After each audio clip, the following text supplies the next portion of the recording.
All right, guys, welcome to another series futsal interview with the one and only Dr. Andre Caro. Andre, how have you been?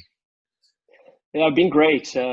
Things are going really well. Just hope you all have been safe and getting through all this time in Melbourne as well. Yeah, so we're heading into stage 4 lockdown as of tomorrow. So pretty much means that we can't go anywhere. But let's not worry about us. We want to know how you're going so far since you moved. Yeah, we're going to our third week of work in Dubai. My third week since I've been here. I couldn't be any happier with how things are going. Mhm. I had an expectation, and this expectation being reached, and it's going even beyond this expectation. So I'm really happy. Tell us about it, the move. How did it come about, and the process behind it? So basically, through my social media network, for many years, the director of the club, his name is Mansour. He's been following me on social media for many years, Hmm. and every June every year, there's a big tournament here. It's a 1 week tournament during Ramadan. Hmm. I think Ramadan changed a little bit each year, but most years are in June. He invited me 3 years ago to come play this tournament. It Hmm. was a 1 week tournament. They bring the best players in the world. Uh, at that time, my father-in-law was very sick. I couldn't come. So Hmm. that was a dream of mine to come play that tournament. I couldn't come, but I kept in touch with him. And then during the lockdown in April, uh, I had a live interview on Instagram with Rafael Benitez, Yeah. and he was the head coach of this club, Al Nassr. Hmm. Uh, by coincidence, what happened is after the interview, he just said, "Look, I'm looking for an assistant coach. Would you be keen?" I say, "That caught me by surprise. I Yeah. didn't know what to say." Say, "Look, it's very unlikely I could leave now because how things are going in Australia, my life and everything." Yeah. And we left like that. Then a couple months later, the director called me again and said, "Look, we're looking for an assistant coach." The director didn't know that Rafael had invited me. Okay. And then I said, "Look, let me have a think again." Hmm. I had a good chat with Peter as well. I had a good chat with my family. Yeah. They all been very supportive since the start, and then I made the decision to say yes. And then when I say yes, they told each other. They both like was surprised that they had both invited me, and yeah, then it was a good surprise for them. And it was very Yeah. exciting for me too. Tell us about that. I mean, you mentioned that you spoke to your family. How was it important to get their point of view, especially your wife? Because obviously you've got to pick up and move. Tell us a bit more about that. I think I always wanted to go overseas again to get deeper into the game. I take a lot of pride for everything that we've built in Australia, Hmm. everything that futsal has done, and I've been part of the journey for the last 10 years. I think what we've done is something that it's nowhere in the world. I think we should all the Melbourne community should be very proud of what we've created in Melbourne. Hmm. Uh, but I think I had to go overseas again to get deeper into the game, not just about the managing side, but also deeper into the game itself. Like again, training 5 times a week and being work with someone like Rafael. Hmm. For people that didn't know, he was coaching the best team in Iran, and Iran is one of the best leagues in the world. He was Iranian champion 3 years ago with the name of the team I can't pronounce, but so to work alongside with him is more than doing a coaching course. It's more Mm. than training once a week or twice a week. It's Yeah. just imagine that it's every day we work 7 hours on studying the game. Wow. It's an opportunity that I wanted to take it for. I've been wanting to take for a long time, and Anita has been very supportive. She's doing uni again, her second degree, and luckily it's all an online course, so Yeah. she was able to come with me, no problem. Did you have to sell the idea to her? Or was she really keen to move? I think at the start, it seemed like it sounded like just a dream or just something that wasn't going to happen. Yeah. And then since day one, she told me, "Yeah, look, if you want it, we'll do it." Then we discussed that for 1 week, for 2 weeks, and then one day I just told her, "Look, I've said yes to Rafael." And then she got shocked, and like I don't think she was expecting me to say yes. Yeah. And then that's when we say, "All right, we're going 2 weeks." and then we had 2 weeks to prepare ourselves, get everything sorted to go. Look, I'm sure the duty-free shopping will make up for it. So the Everything was benefits. shut. There was no duty free open. Don't worry. So you've had a bit, as you mentioned, you had a bit of time there. What's the one thing that's really caught your eye whilst you've been in Dubai? Well, the city itself, it seems like you're in another planet. It seems like you're in Las Vegas, for example. Everything is big. There's so many tall buildings, and everything doesn't seem real. It seems a bit like a dream world, a dreamland. But what caught my attention here is the structure of the club. They provide you anything that you need. Like just let's say, for example, we need pollers for the players to track the running status. Yeah. Every player has a poller, so we use the infrastructure of the soccer club as well. So every training there is a physio there watching the training with us. So someone feels a little knock on the ankle, the physio runs right there, you know. Yeah. So they provide the players everything they need to improve, and I think that's a massive difference. It's the money that they invest. I think it's paying off, and it's gonna pay off for them.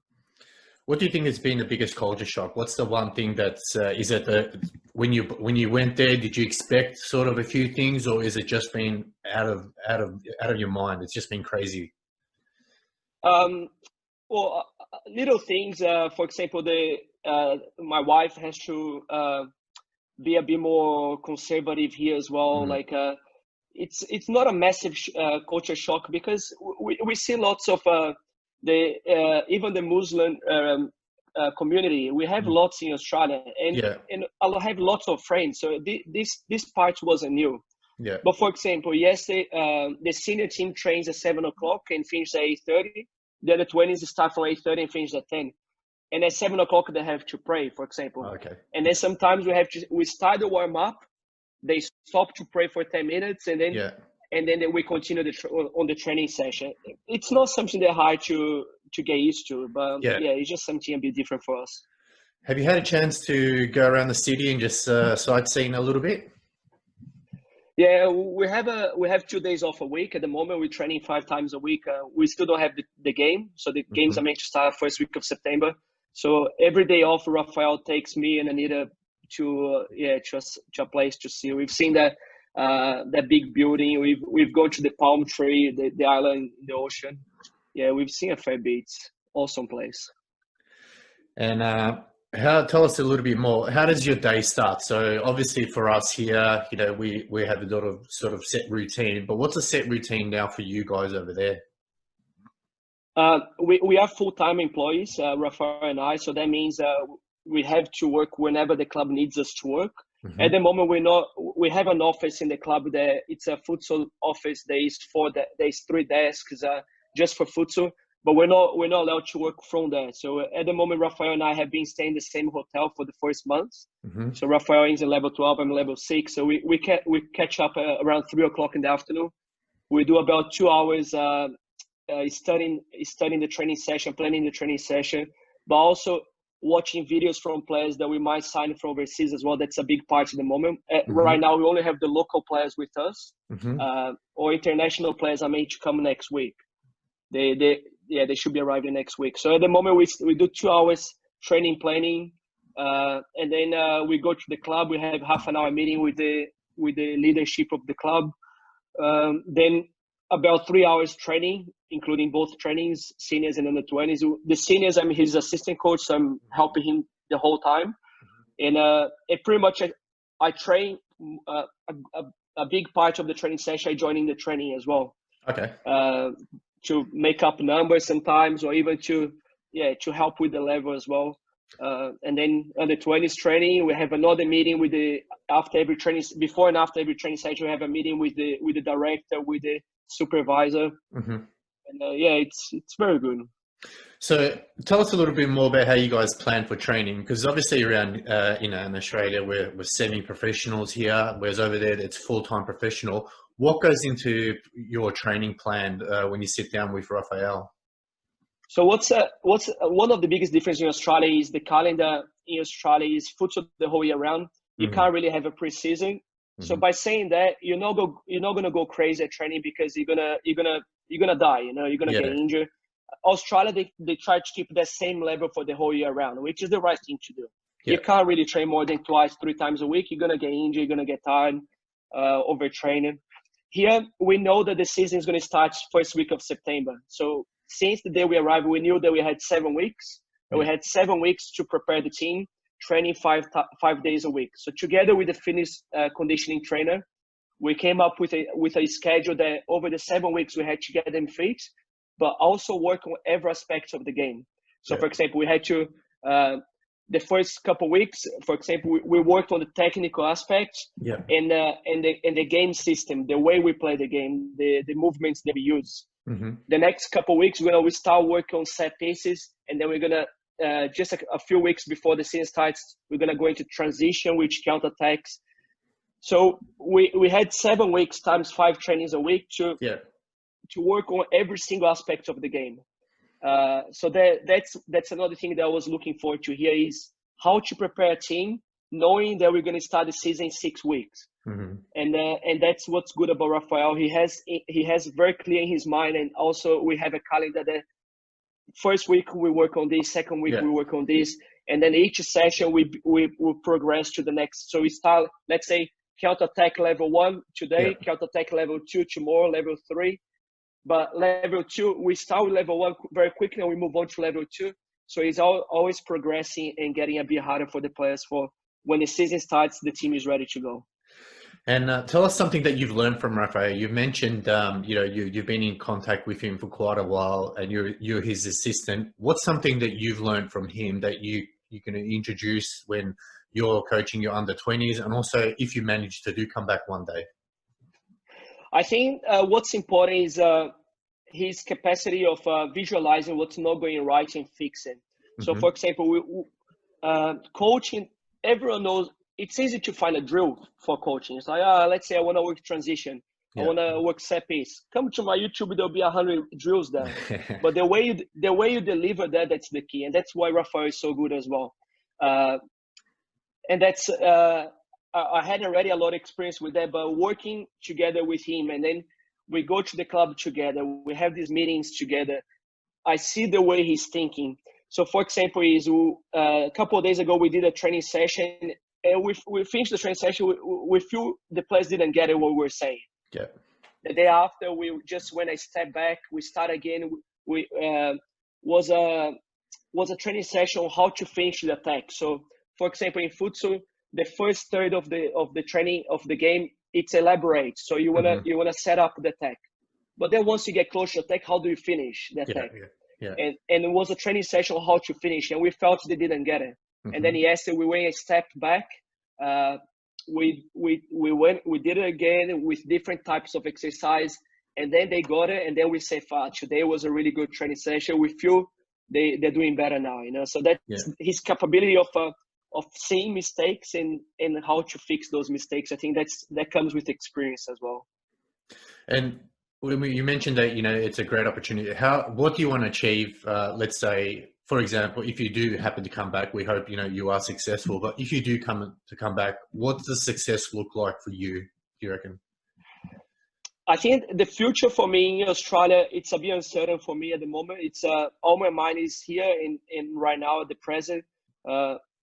It's very hard for me to say what I want to achieve in Australia. What I know is that every day I'm learning 7 hours a week, 7 hours of futsal. That's for me is the most important. And where this experience is going to take me in Australia, I think I'm very confident to say that whatever I'll do there, I'll try my best and I'll be successful because I'll be working really hard.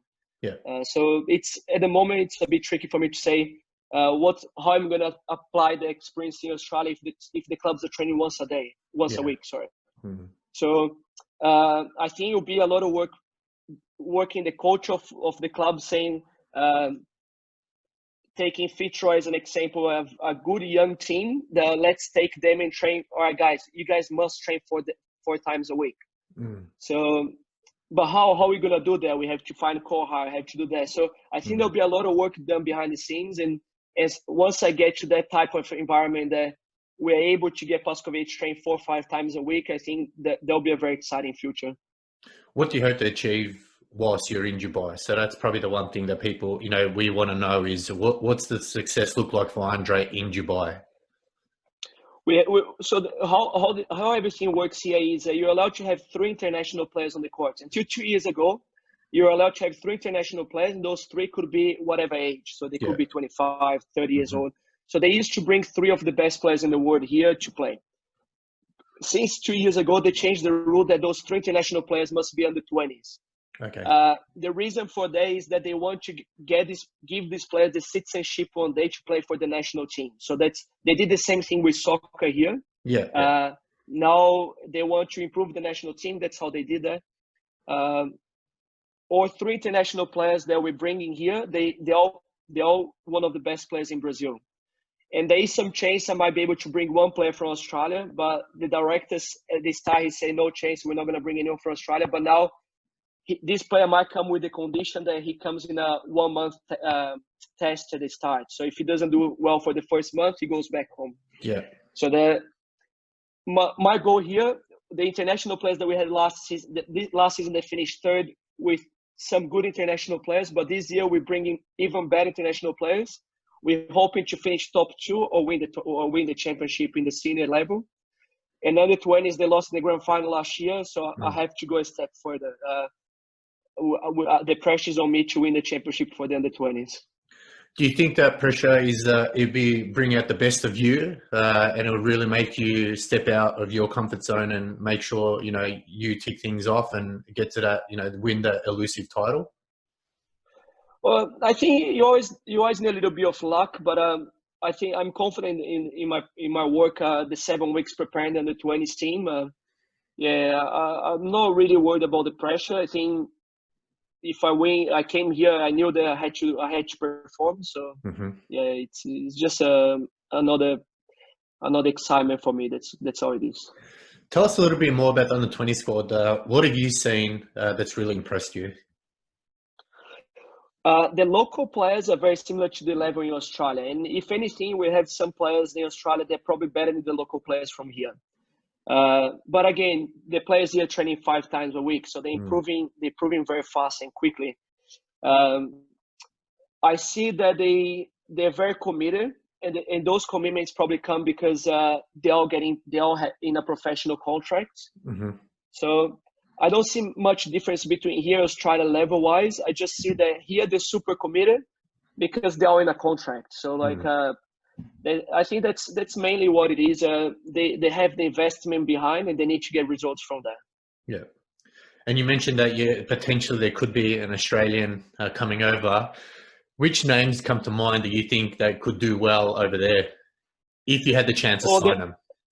The first thing is this player must be. I cannot give names at this stage, and I really hope with this player that comes that we're in a finalizing the process of him coming.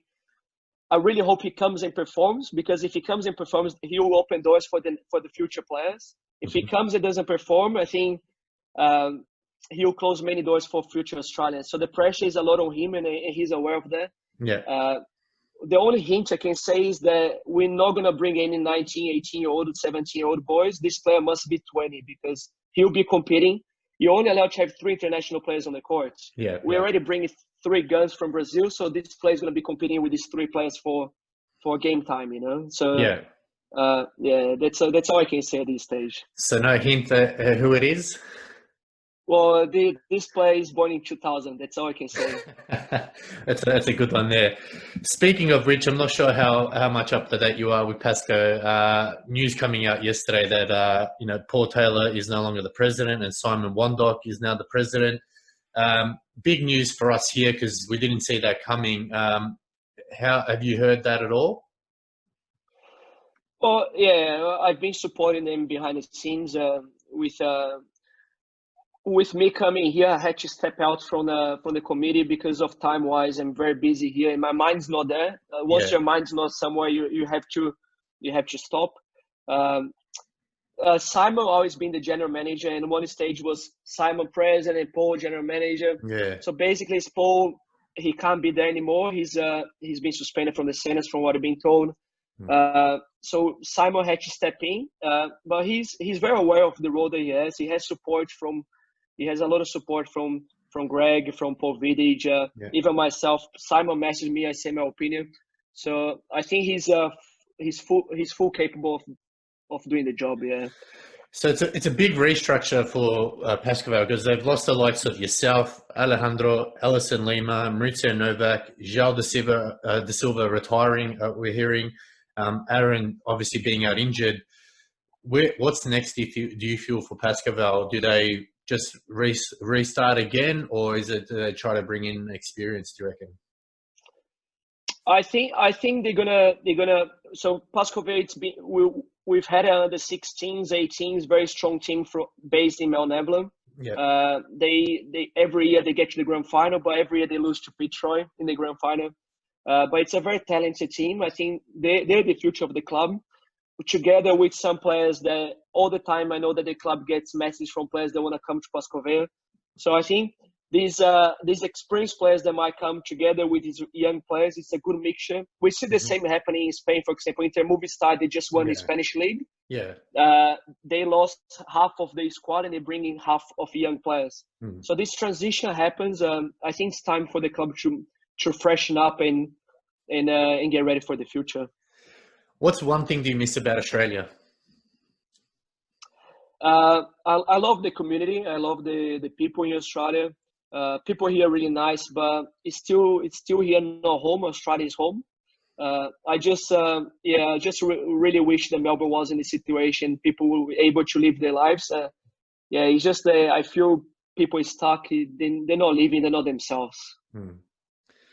Well, Andre, look, I can't thank you enough for your time. It's so great to see you and hear you. We're hearing a lot of good things, as you mentioned. We wish you all the success. Hopefully you can send us the links to your games. I'm sure everyone would love to watch them. Look, if they need any commentators, I'm happy to fly over if you need. But look, thank you so much for your time. I can't thank you enough. We'll be watching, I think the whole of Australia will be watching you very closely, and we hope that you really do succeed and, you fly that flag for serious futsal. Thank you very much. Just before I go, I want to share a news, and it's probably not a good news, but I want everyone to pray for him. So people that don't know, Paul Vidic had a heart attack last week. A lot of people probably don't know this. I don't know if you knew yourself. No. So he had a heart attack. It wasn't his first heart attack. He had one a couple weeks ago. He had a surgery. So last week he had a surgery again. He's in hospital. He's recovering. Apparently the surgery went well. So I want everyone to pray for him. And he's a top guy, and I think he's the best height I've ever met. And I want everyone to pray for him. And that's all. Yeah, well, hopefully there's a speedy recovery. We'd love to see him, and we wish him all the best in his recovery. Thank you so much, Andre. We can't thank you. We wish you and your wife, Anita, all the best going forward. We hope to hear from you again, and we hope to see you on the sidelines in the future. Thanks for tonight. Yeah, I really thank you guys, and I can't wait to see everyone back to life as normal in Melbourne.